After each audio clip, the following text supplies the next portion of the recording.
Hello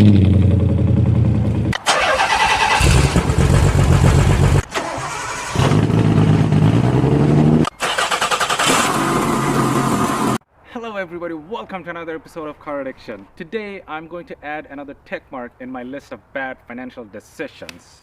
For some OG viewers of my channel, you knew way back in the day I had a 84 Porsche 944 and I loved that car. I did a little bit of restoration on it, and a neighbor who lives up the road, and that guy still owns that car, made me an offer, couldn't refuse, sold it, made some money, which is a great thing if you are an avid financial mistake maker. And I bought another one. If you have seen my last video, I was showing you this 944 and a backyard and full of snow and everything. Yep, I met the owner, we made some deals, and I bought that car. Let's get my hands warmed up. It's still cold over here. If this is your first time in my channel, I'm a huge Nissan enthusiast. I have an R32 Skyline, 300Z twin turbo, and another 300Z twin turbo is my baby, an MR2. Somebody buy that.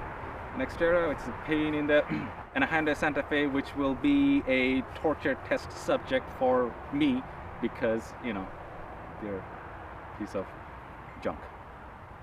Anyway, if you are 21 and younger, please stop, watch a cat video, talk to a female, enjoy life, don't be a car enthusiast. Now let me show you a montage of this pile of that I purchased.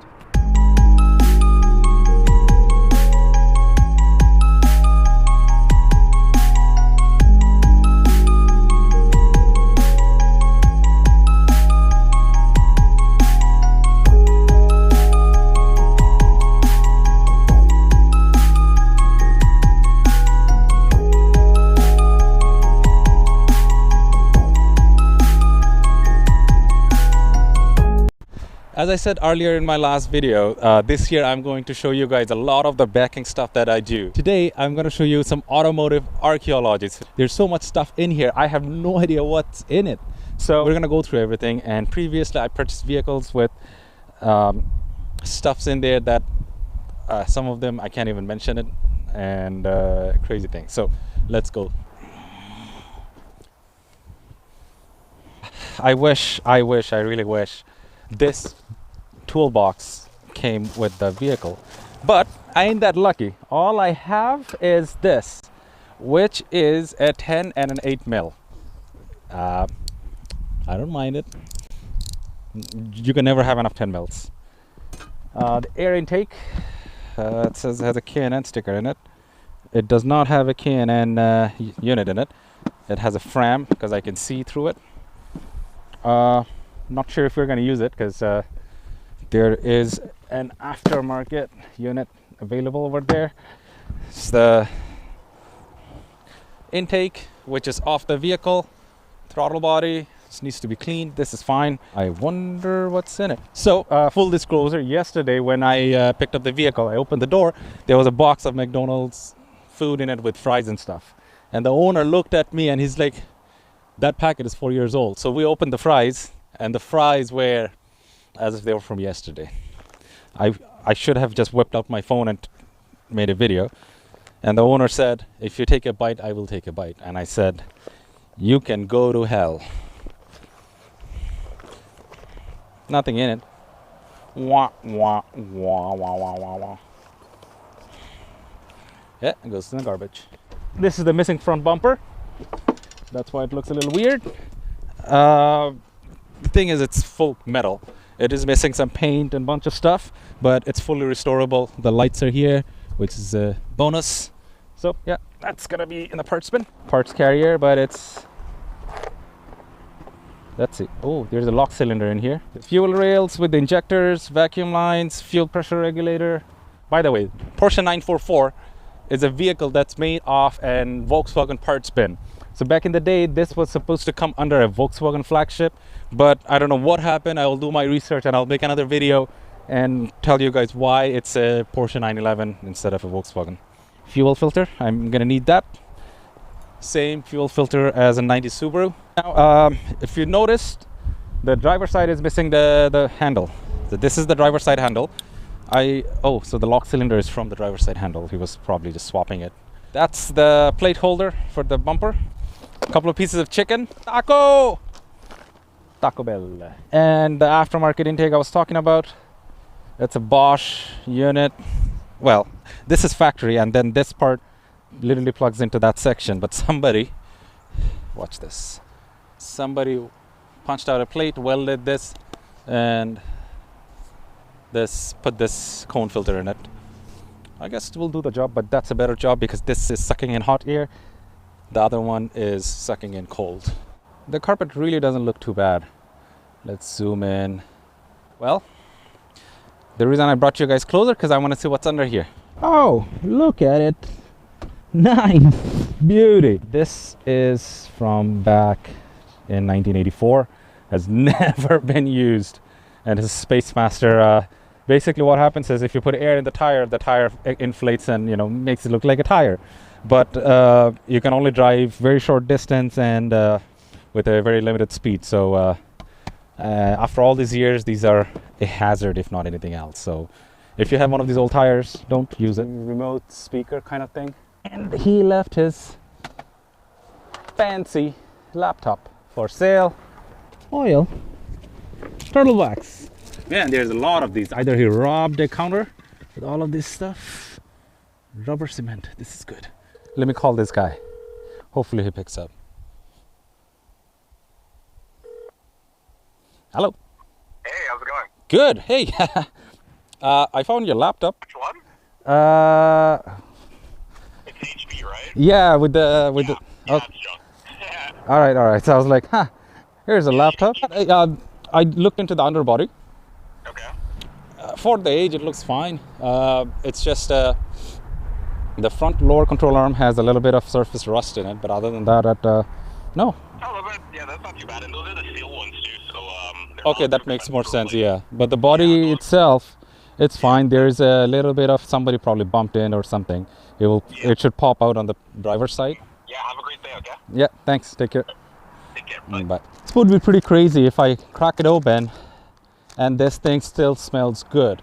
I'll literally throw this inside a Xterra because that interior space needs to smell a little better.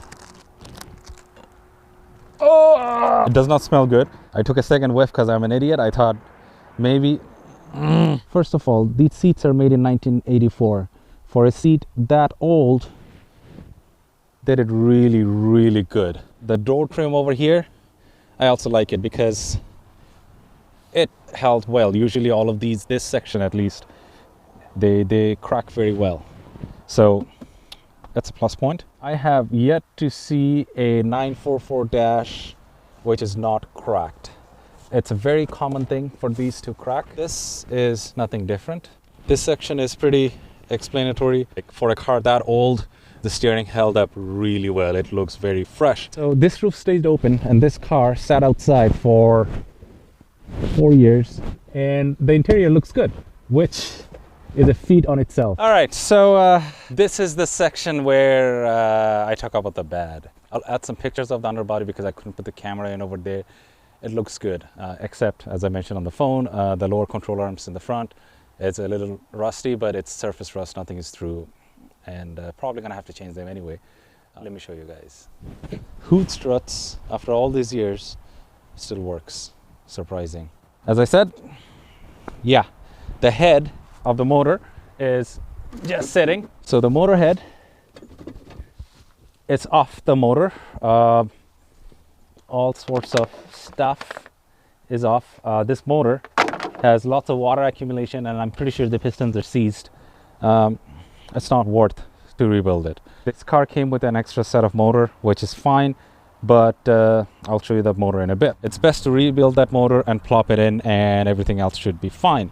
As we were going through the gears go, you know, you change the oils, you know, take care of all these nasty crap, which I will do later on. That, my friend, is where this project may sink. This is a pretty interesting timing belt. When I looked at it, I thought somebody installed the timing belt oppositely, but it has ridges on both sides. All right.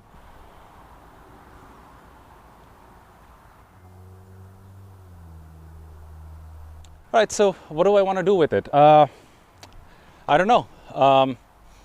Should I restore it? Should I part it out? Or what should I do?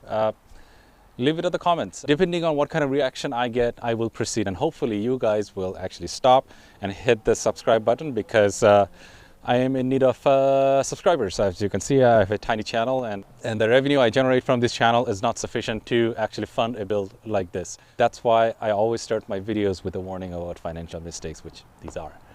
If I want to do this build, when it's done, turnkey, this car is worth about 10 to 11,000 Canadian. And that's all it is gonna get, because that's based on the market right now. I'm gonna need about 6 to 7 grand, maybe 8, to get this car where I'm comfortable. On the other hand, if I part it out, it comes with an extra motor.